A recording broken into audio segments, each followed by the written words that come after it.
E dentro da série Eleições 2018, nosso entrevistado de hoje é o vice-prefeito de Jundiaí, Antônio de Pádua Pacheco, médico pneumologista e também é candidato, será candidato pelo PR a deputado estadual.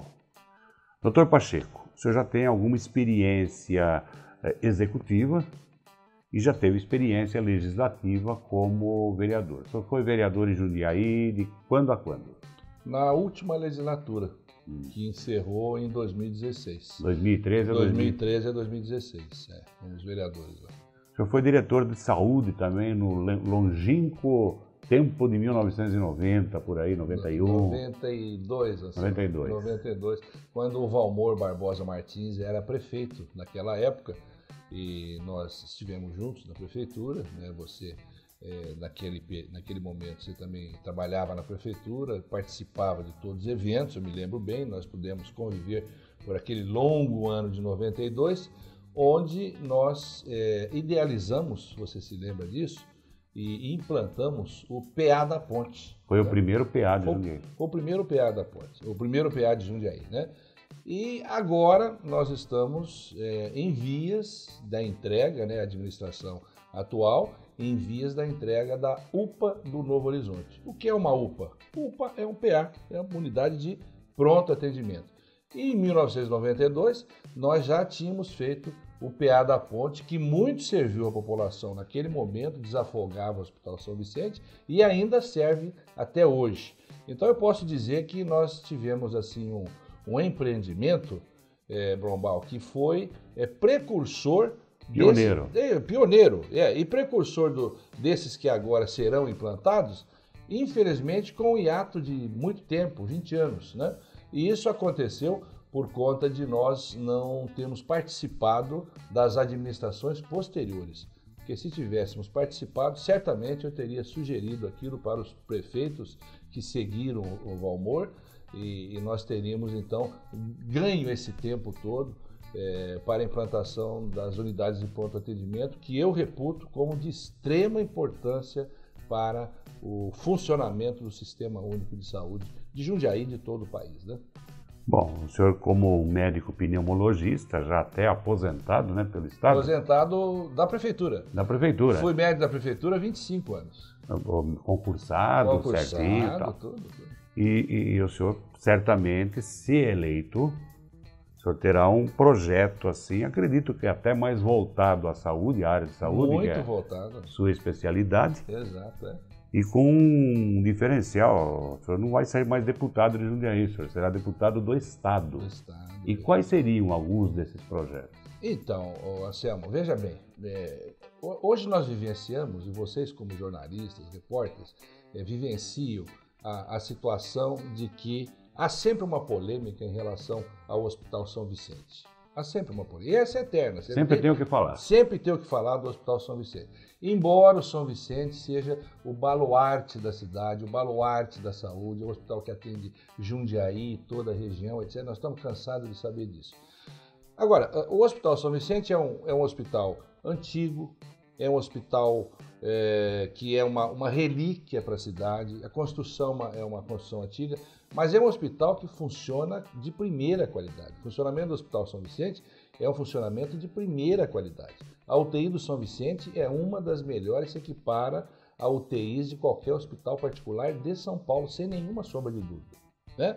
E uma outra coisa, ao longo do tempo, na falta de um hospital regional que hoje nós temos, o Hospital São Vicente foi assumindo a média e alta complexidade, em especial a alta complexidade, que inclui a cirurgia cardíaca, a cirurgia ortopédica, a cirurgia neurológica e a cirurgia oncológica. Isso é a alta complexidade, que são cirurgias de grande porte. E o São Vicente foi absorvendo toda essa alta complexidade, que além de alta complexidade, ela tem também um alto custo. E o governo federal, que é onde você aloca esses convênios, ele não supre integralmente com valor o custo de você ficar responsável pela alta complexidade. Então o São Vicente funciona sempre deficitariamente. E isso é crônico, sempre funcionou. Sempre falta dinheiro. Sempre falta dinheiro. E aí quem é que completa esse dinheiro do São Vicente? o imposto do município de Jundiaí, o recurso próprio do Tesouro Nacional. Ora, Anselmo, você e os seus telespectadores sabem muito bem que isso é injusto com o município de Jundiaí por um motivo. Se você for hoje lá no São Vicente ver dos pacientes internados, cirurgia cardíaca, cirurgia ortopédica, cirurgia oncológica, cirurgia neurológica, nós teremos de 10 pacientes, 4 que são de fora de Jundiaí. E bem longe. Às vezes de bem longe. Além do limite regional nosso, que é o aglomerado urbano de Jundiaí. Jundiaí, Cabreúva, Itupeva, Louveira, Várzea, Campo Limpo e Jarinu. Esse é o nosso aglomerado urbano. Se ficasse restrito a isso, ainda assim não estaria correto. Pior do que isso, tem pacientes que são de fora da região, às vezes de fora do estado também, que nós sabemos. Então veja bem, 40% dos internados hoje lá na alta complexidade são de fora de Jundiaí. E como é que se paga a conta do São Vicente, que eu acabei de dizer para você, e você também já sabe disso, como jornalista bem informado que é. A conta é paga com recursos do Tesouro Municipal. E o Tesouro Municipal é constituído com os impostos que nós pagamos aqui. É o ISS e principalmente o IPTU.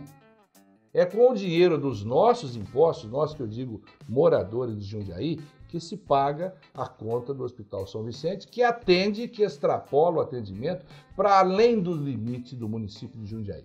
Então o que eu vou defender, e já estou trabalhando para isso, Anselmo? Que o hospital regional possa absorver toda essa alta complexidade e se especializar no tratamento da região. Fica justo, você não acha? O nome dele está mais do que regional. É regional, ele atenderá então as cidades da região de Jundiaí.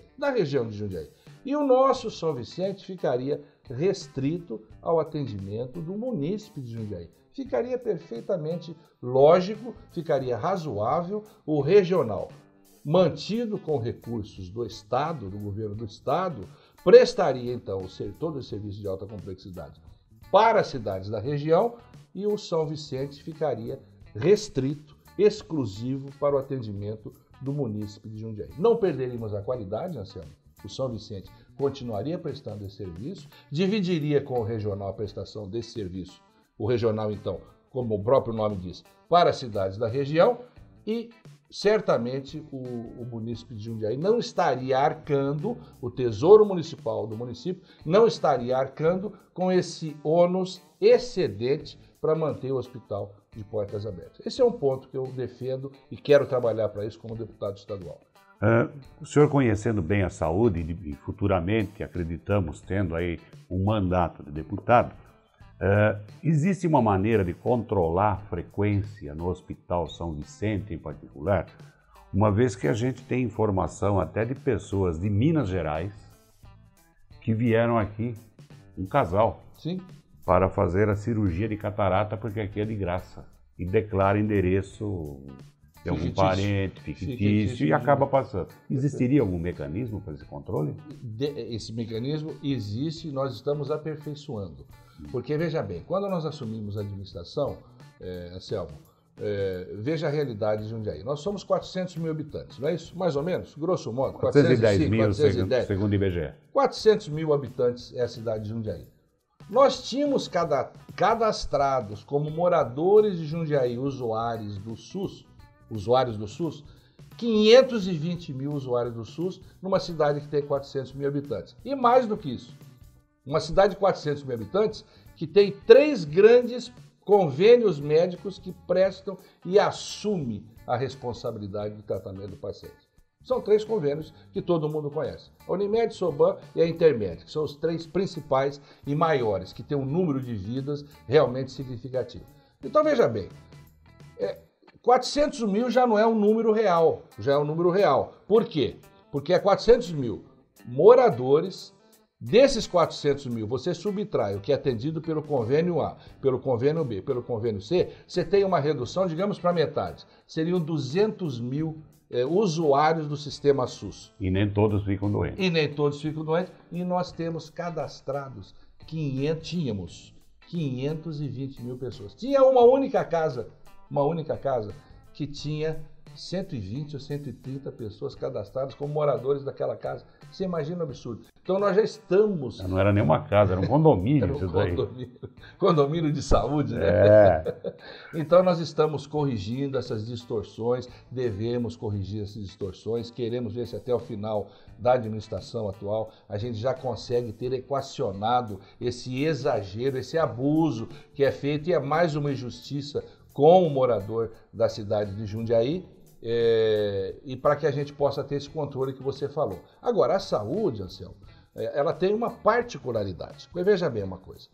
Nós estamos agora também reduzindo o déficit de vagas de creches escolares, creches para as crianças. Estamos reduzindo bastante e estamos no ritmo que é possível dentro do orçamento que foi programado para esse ano de 2018. Para 2019 temos um outro orçamento onde queremos reduzir mais. Agora, veja bem, uma mãe, ela chega na escola, né, em busca de uma vaga na creche. Ela não consegue essa vaga na creche. É natural que ela fique muito desapontada, muito desapontada, e vai para casa contristada, vai desapontada, vai chegar em casa, vai reclamar na prefeitura e tudo mais, mas a criança está bem, está com saúde. O problema é que na saúde, quem bate na porta de um hospital, de um pronto atendimento, não pode esperar 6 meses ou 1 ano para uma vaga. Não. O atendimento tem que ser imediato, você na sabe hora. disso. Então a saúde, ela tem essa particularidade.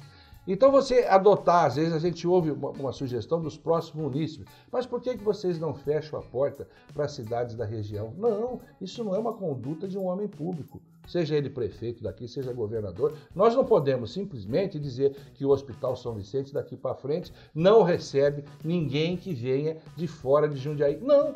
E se você tem dentro da ambulância um infartado, um acidentado da Via Anhanguera, da Via Bandeirantes, que é muito comum, um paciente com derrame cerebral e está em coma dentro da ambulância, como é que você vai dizer, não, se não é de Jundiaí, nós não vamos receber? Não há como. A saúde tem essa particularidade. O certo é fazer como você bem me perguntou no início e já sugeriu, que a gente faça um controle bastante restrito daqueles que realmente moram em Jundiaí, para poder gozar dos benefícios do Sistema Único de Saúde Municipal. Até porque há uma diferença muito grande entre a necessidade de quem se acidenta, quem mora lá em Mato Grosso do Sul, se acidenta na Anhanguera aqui em Jundiaí, pois é, ser socorrido no hospital é uma necessidade. Uma necessidade. Agora, o malandro que vem lá de Minas para fazer cirurgia de catarata de graça, sim, aí pode. Já má fé. Usando má fé e usando de um endereço fictício. Que é falsidade ideológica. Falsidade ideológica. Agora, doutor, fora essa maior utilização aí do hospital regional, que mais que o senhor pretende chegando à Assembleia? Olha, veja bem, apenas para completar esse foco do Hospital São Vicente e do Hospital Regional. O São Vicente trabalha com 130% de lotação. Ou seja, se tem 100 leitos, nós temos 130 pacientes internados. É impossível você imaginar uma coisa dessa. Especialmente porque se num ônibus cabe 40 e tem 60, vão 20 em pé, mas se aguentando ali. Mas e o doente? O doente precisa do leito, ele precisa ficar deitado. Se tem 100 leitos e 130 internados, como é que você faz para acomodar o doente? E não dá para pedir para a família levar a cama, E né? não dá para a família pedir para levar a cama.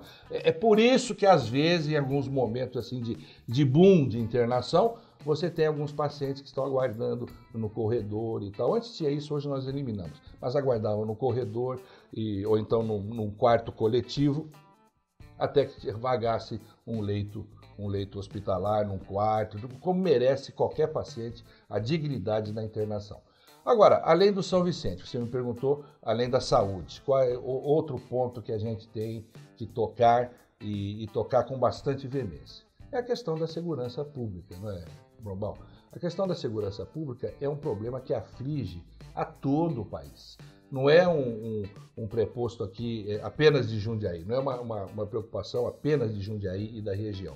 Todo o Brasil sofre com isso e nós vemos todo dia nas telas da TV a situação por que passa, por exemplo, o Rio de Janeiro, que está na mão das milícias. O Nordeste agora? O Nordeste também tem um poder paralelo, um poder criminoso paralelo, né, das organizações criminosas. Então acho que aí merece uma atenção especial do deputado que vai lá na porta do governador: senhor governador, nós precisamos de aumentar o contingente em Jundiaí. Senhor governador, nós precisamos de mais viaturas. Senhor governador, nós precisamos de mais policiamento. E esse papel, Anselmo, quem faz é o deputado. É o deputado que nós perdemos, né? O Luiz Fernando, que é o prefeito hoje, era deputado. Vocês se lembram disso? Todo mundo se lembra. Ele era deputado. Disputou a eleição para prefeito. Eu e ele vencemos. Perdemos o nosso deputado em São Paulo. Então a ideia agora é o quê? É nós recuperarmos a nossa representatividade na Assembleia para poder tratar desse ponto, da segurança pública, que é um ponto importante. Educação, que é outro ponto também, sempre motivo de muita discussão, de muita balbúrdia, não é verdade? A gente vê aí os professores insatisfeitos com o salário e tal, e eu acho que começa por aí mesmo. O salário dos professores tem que ser reajustado, os professores têm que ganhar bem. A nossa educação está desse modo, flagelada do jeito que está, por conta de que os professores não têm absolutamente o reconhecimento que eles deveriam ter por cuidar das crianças num momento tão importante que é o início de alfabetização, ou aí o segmento todo para o nível secundário. É o começo de qualquer profissão, é o professor. É o professor, né? Todo mundo passa por um professor. Nós passamos pelo nosso primeiro professor. Tenho certeza que perguntar para todos aqui do estúdio, cada um deles vai lembrar o nome da sua primeira professora. Sim. Que é alguma coisa que a gente nunca mais esquece. É a primeira vez, a gente nunca mais esquece. Então começa sim pela discussão da remuneração do salário dos professores a nível estadual. Isso é um outro ponto que eu vou defender com veemência na Assembleia também.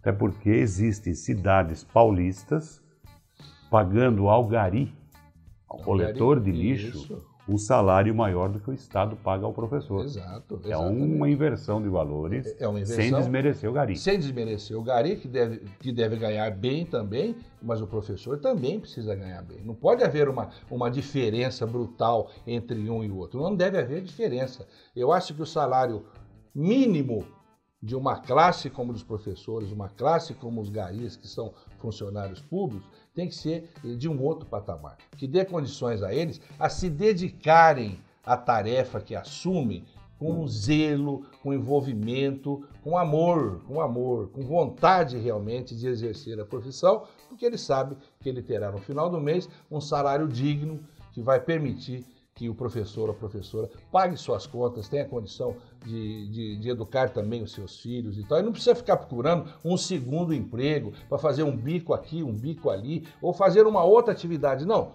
professor tem que ser professor e tem que ganhar bem para isso. Bom, nós falamos sobre saúde, sobre educação, sobre segurança. Mas existe um flagelo maior, não só em São Paulo, mas no Brasil inteiro, com 14 milhões de desempregados formais e mais um outro tanto, talvez, dos informais, esses que não aparecem nas estatísticas. Um deputado, o que ele pode fazer para aumentar uma oferta de emprego, uma oportunidade de trabalho? Olha, eu vejo assim, eu acho que todos os deputados têm o poder de sugerir ao governador aquilo que a sua cidade, aquilo que a sua região pode oferecer para o governador, já, digamos assim, uma pré-solução para qualquer programa de investimento em desenvolvimento de renda, em criação de renda, em desenvolvimento econômico. Por exemplo, as cidades turísticas. Eu acho que foi um grande gancho do governador Alckmin, que está sendo seguido agora pelo governador Márcio França. Jundiaí foi contemplada como uma cidade de interesse turístico, né? Cidade que são as MIT, né? Município de interesse turístico. Jundiaí foi contemplado.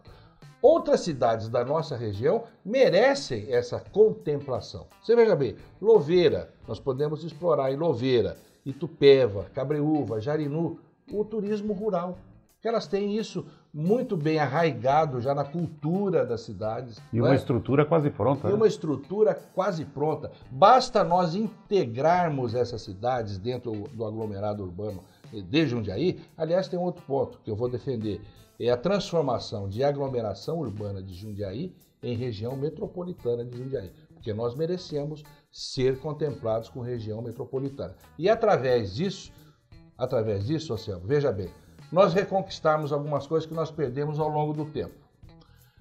A nossa direção de saúde, que o escritório regional de saúde, era em Jundiaí no passado, você se lembra disso? Sim. Perdemos para Campinas, não é? O telefone de contato da Polícia Militar, O 190 agora atende em Campinas. 190 atende em Campinas. Se nós formos da região metropolitana, nós trazemos de volta para Jundiaí, trazemos de volta o escritório regional de saúde. Então, Jundiaí não pode ficar submetido a essa condição. Você veja bem a nossa TV, nós estamos falando aqui também para a TV. A nossa TV aberta, a nossa TV por cabo, nós recebemos toda a programação da vizinha cidade de Sorocaba. Por que recebemos Sorocaba? Porque Sorocaba é região metropolitana, Campinas é região metropolitana, Jundiaí tem que ser região metropolitana, até para que os seus telespectadores, os nossos telespectadores, possam sintonizar agora, no regime eleitoral, no período eleitoral, quais são os candidatos da sua cidade. E nós vamos receber, acho que mais uma vez, propaganda eleitoral de todo o estado, sem ter o foco nos candidatos da região. E isso, quando chega na campanha municipal, fica muito pior, porque a gente recebe propaganda dos candidatos de Sorocaba.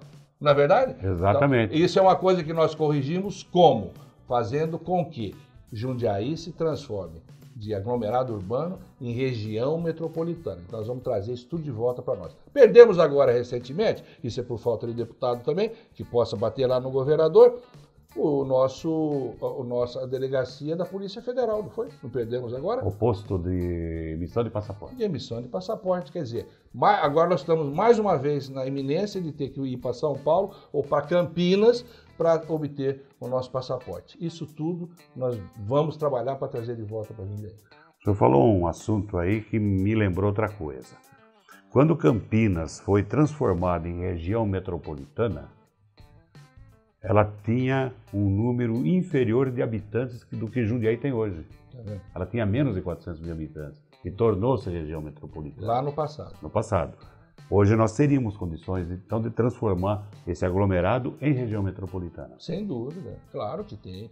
Basta você primeiro se qualificar para ser uma região metropolitana, fazer toda a tramitação legal, burocrática, dentro do governo, com a documentação necessária para que você possa transformar. E é preciso, sobretudo, ter alguém que defenda a causa. E eu me proponho a isso. Como jundiaiense, como vice-prefeito de Jundiaí, como pré-candidato a deputado estadual, eu me proponho a pegar essa bandeira também para mim. Transformarmos a nossa região de aglomerado urbano em região metropolitana de Jundiaí. E quem sabe, talvez, Anselmo, nós trazermos algumas cidades que já têm uma ligação geográfica maior com Itatiba é muito ligada a Jundiaí. Está mais ligada a nós do que a Campinas. Sim. E Itatiba pertence à região metropolitana de Campinas. Vamos trazer Itatiba para cá. Cajamar se socorre muito mais de Jundiaí do que de São Paulo. Sim. Né? Cajamar é outra cidade também. E ela é da capital. É da capital, é da região. Caieiras. Caieiras, né?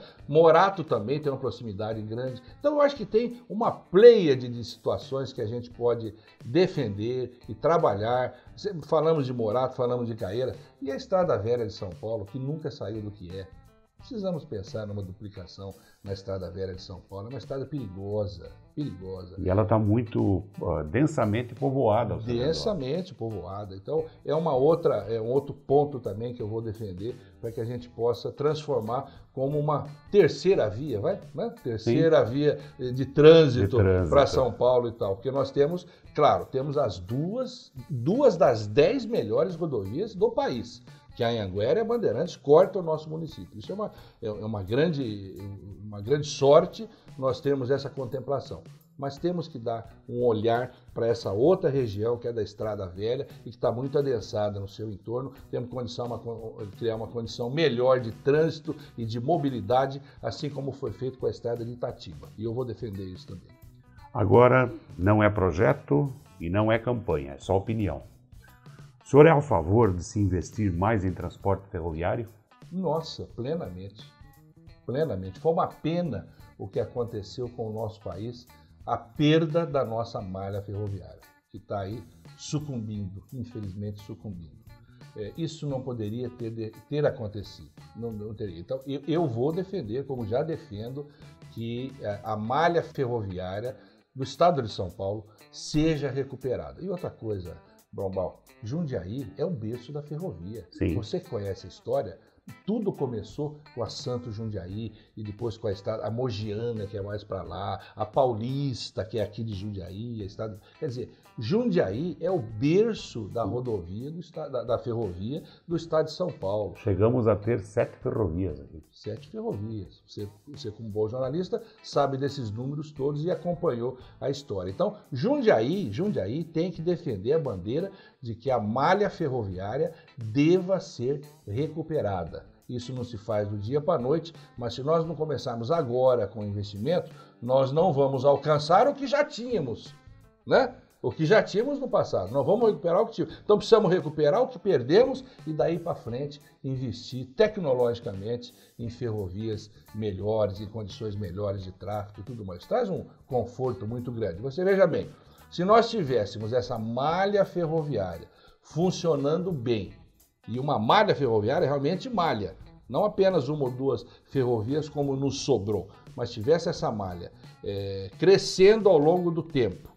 Hoje em dia, quando houve a greve dos caminhoneiros, a malha ferroviária teria suprido a falta que nos fazia dos caminhoneiros na entrega dos combustíveis. Não estou dizendo que eles não tivessem razão. Eles tinham razão, sim, estavam pleiteando melhores condições de trabalho, né? Um frete no mínimo de valor que eles pudessem trabalhar. Isso é plenamente legítimo. Agora, a malha ferroviária não poderia nunca ter sido sucateada como foi ao longo dos anos. É uma grande pena. E uma segunda opinião particular, lógico, porque em todo o Brasil está havendo assim uma onda de criação de novos municípios. E em alguns lugares aqui de São Paulo, do estado, já se começa a sentir também esse... E não são todos os lugares que têm condições, porque Sim. A instalação do município é cara. É onerosa. Cria outra necessidade. Outra estrutura administrativa e tudo. E como não existe almoço de graça, alguém vai pagar essa conta. Tá certo. O senhor é a favor da criação pura e simples, depois vamos ver o que dá, ou é melhor estudar caso por caso e, se for o caso, até restringir? Eu acho que isso não deve ser feito agora, não é prioridade para o desenvolvimento do estado de São Paulo. Os municípios podem aguardar, nós temos 655 municípios, é isso? 645. 645 municípios.